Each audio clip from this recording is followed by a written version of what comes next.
Hey, welcome back, guys. This is episode 7 or whatever, Donkey Kong Country.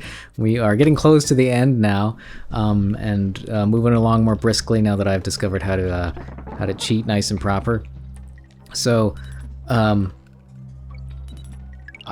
reached the point where I really don't remember anything that's happening in this game.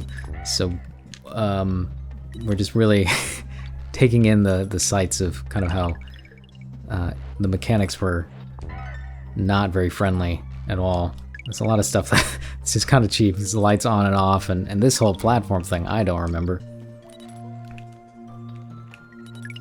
Have you ever played this game? Have you ever beaten this game? Alright, I just now realized what's actually happening. So I have to fuel up this platform, or it's not going to keep moving for me, and if it runs out of these lights, I'm assuming that means lights out for us. Oh, there we go. So, some extra tension here. Alright, there's no way for me to reach that. So I just got to abandon ship. But it's okay, we're at the checkpoint, and we got Donkey Kong back, so we're looking good.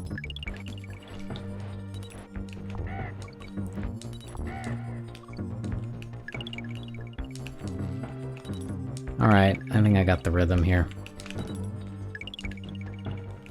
So what really would have helped me out is probably to play this whole game first and then try to run it. Well, not really a run, but try to play it recording so that I don't just die a billion times.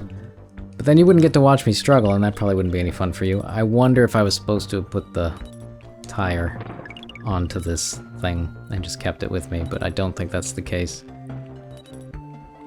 I think we're getting close. We're at the end already. Whoa. Alright, I didn't time that at all, I just kind of lucked out. Whoa, that was close with the fuel.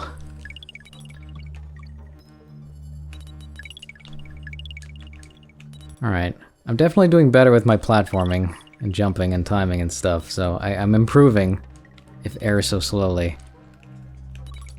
I'm almost ready to actually start recording. But we're recording now and have been for a while. Oops. Okay, that's the G. Oh, bail out. Is this the end? Good. That's one. I think these areas are getting longer too, so I don't know if it's realistic to get to like the boss in one episode, but we'll see.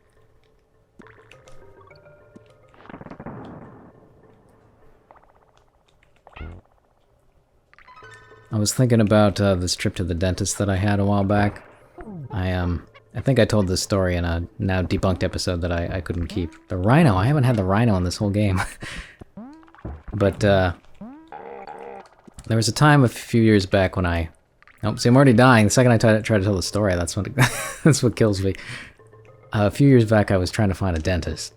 And it was the first time I'd ever needed a dentist that wasn't like my family's dentist where they set everything up for me, and so I was trying to find it myself, and I found this one that I thought would take my insurance, and it was close by, and I didn't really do too much research other than that, but it was, my first warning should have been that it was kind of this hole in the wall.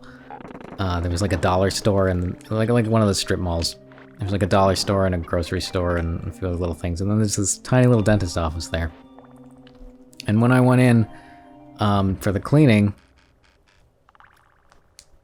they gave me 4 shots for the cleaning. And so when I sat down, and they gave me a shot in the upper right, and I was like, okay, that's strange, but maybe they do something like intensive that I'm not, because I hadn't been to a lot of different dentists before, so I was like, maybe they just do things differently here.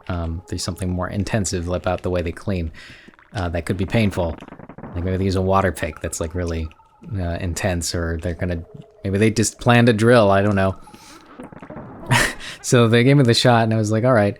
But then they gave me a second shot, and I was like, that seems like a lot. And then the third and the fourth on like all 4 corners of my mouth. I was like, why are they giving me 4 shots for a cleaning? And then when the cleaning went through, there was nothing unusual. It was just a regular old cleaning. So then they asked me to come back, and because the dentist found all these things, And I hadn't been in a few years at that point because I never had my own dentist and I hadn't gone in a while.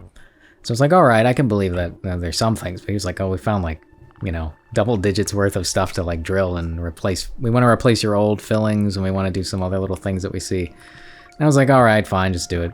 Because they were saying they had this new glue or sediment or something that they use that holds up better and stuff. So they wanted to replace some of the old things. And I was like, all right, fine, it's probably time for all that, so go ahead. So when I went back, it was kind of like a meatball surgery.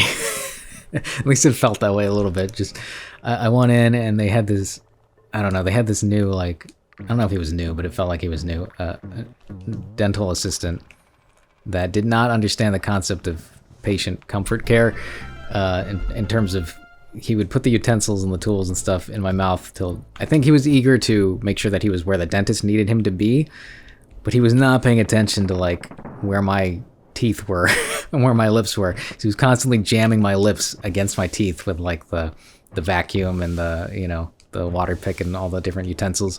And like, I don't know if you've ever had that happen, but it's like your eyes just water up every time. And I didn't say anything just because of who I am. I just was like, well, this is unpleasant. Let's just get through this. And, but as he started to drill, I noticed that they'd given me shots, excessive shots. But he started to drill at the beginning, and I realized I'm not really numb. The shots didn't take. And so I was like, well, I raised my hand then, and it was like, I can still kind of feel, I can feel you drilling, and like I can tell that if you keep going, I'm just going to feel everything. So I don't think the shot took. And he was like, oh, okay. And I think they just didn't want to be pressed for time for whatever reason. That's just always seems to be the way it was. But he just took out a needle and just really kind of, just kind of Goliathed the thing into the back of my mouth. It just shot it real quick into my jaw and then kept on going. I think it gave me a little time, but I was like, you know, it's still not numb. Like it's not taken yet. And he was like, oh well. And then he just started going for it. Just started drilling. I was like, really? We're just going to go? All right. And I learned that it was, you know, at that point I white knuckled it. I clutched the side of the chair and I was like, it's probably going to happen that he's just going to hit the root or the nerve and it's just going to be reeling pain. And he'll realize when I'm screaming at the top of my lungs that there's an issue. But until then, he's probably just going to go and do his thing.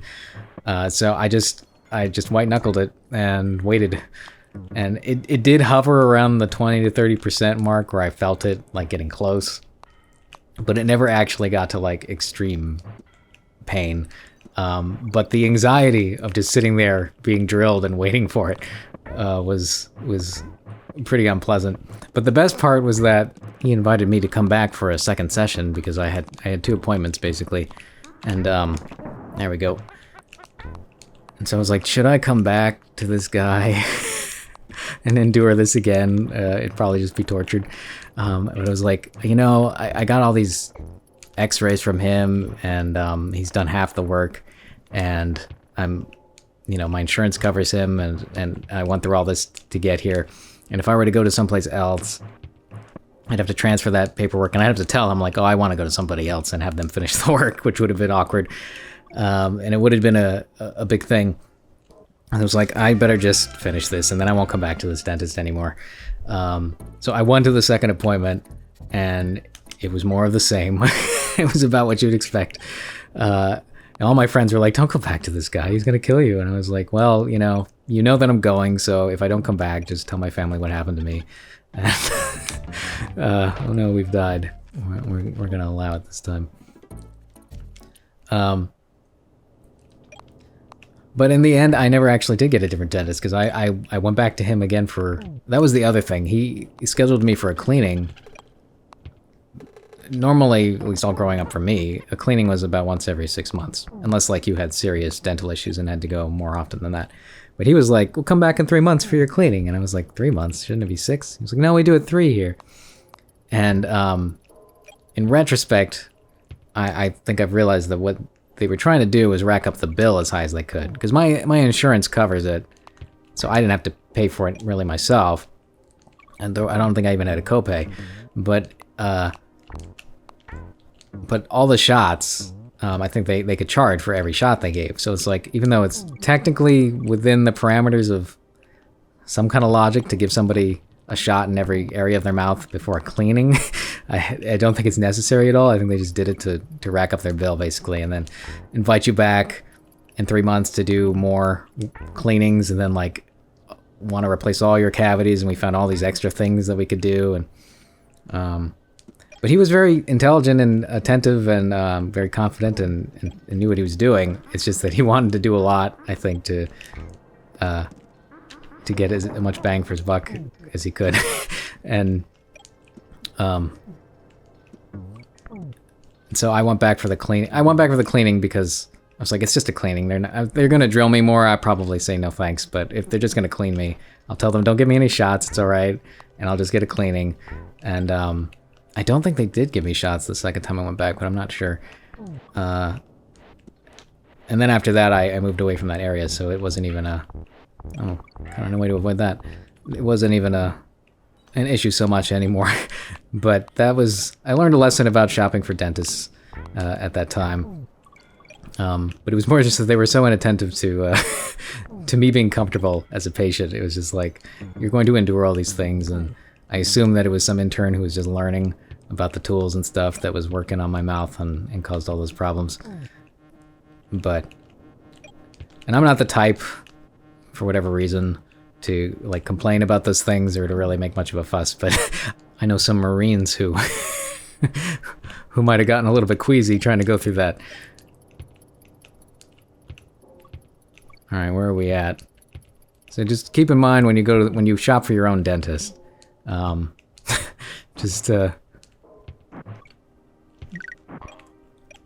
let me know. I don't know. Maybe you do need shots when some people do, like when they get just a cleaning or something. I don't know. These claptraps are a little cruel in that they jump. They're designed to jump when they actually sense you hitting the jump button. So it's not just like a timing thing. You have to actually... they're actually designed to jump with you, so that's a problem. See, it feels like we're close to the banana horde, but I don't think we actually are. I think the stages are gonna zigzag, and we're gonna end up having to go through like 3 more before we actually get to the banana horde. Come on, Diddy, come on out. I need you. I'll let Donkey Kong take the action here because it seems like there's a lot of big hefty bad guys.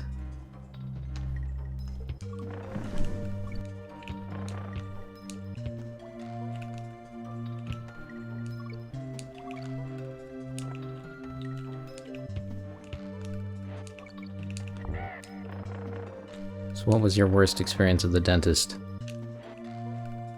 Anything worth writing home about? I hope not. Dentists can be rough. I was always a trooper. They always gave me the nice, like, sticker and the lollipop afterwards because I didn't complain and I didn't cause them too many problems, but secretly, I've had some problems. You know what the worst is? I think the worst... If I ever wanted to torture somebody... It's a weird thing to, to catalog, I guess, for yourself, but if I ever needed to torture somebody, and like a nice... Oh wow, that was really, really close and interesting, wasn't it? If I needed to torture somebody in a non-lethal way, I think I know exactly what I'd do. And it's... oh no, can I even get over this guy? Okay, we did it. I would do what's happened to me at the dental office when they're really working hard at something, and you ever have the saliva build up in the back of your throat, and you need to swallow, but you don't want to interrupt their work, or it's just too awkward because there's too much stuff, so you just kind of have to deal with it and figure out how to breathe and how to fight your swallow reflex as much as you possibly can, and then like you're trying not to gag and you're trying not to choke to death.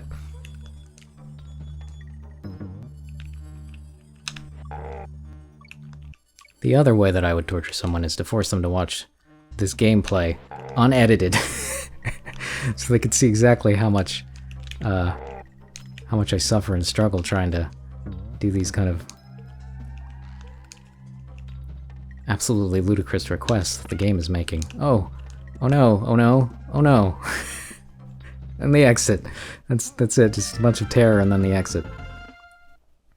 Okay, can I go back to Candy before I fight the boss?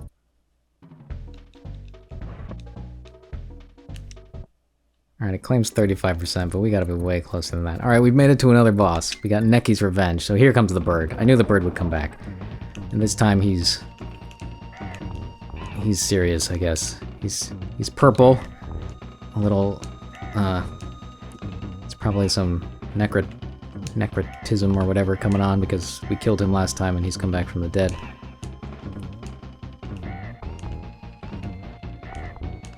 He appears to be harder just because he's, I don't know if he's invulnerable to... Well, I don't know if he's actually more difficult or if it's just that he's... I mean, he's more difficult, but I don't know if it's because his patterns haven't changed. It's just that he seems a little bit more invulnerable. Maybe he's shooting his beans a little bit faster than normal. Like, it's hard to figure out the time.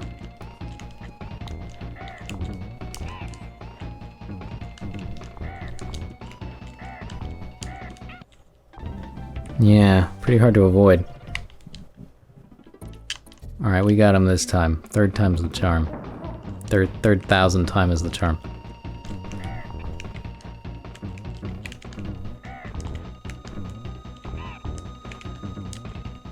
Kinda can't tell what it is that makes him, like... Sometimes when you land on his head, it just doesn't take. I don't know why that is. I think it might be that you're landing on the bean and not on his head. But that appeared to be it for him. I'm assuming that that's his true demise, that he's got nothing left in him. And we, once again, get the giant Nintendo banana, which is worth 20 smoothies. Okay, looks like we're going to the final area next time, so make sure you join me for that one, and I hope you had a good time, because I kinda did. And I'll see you next time.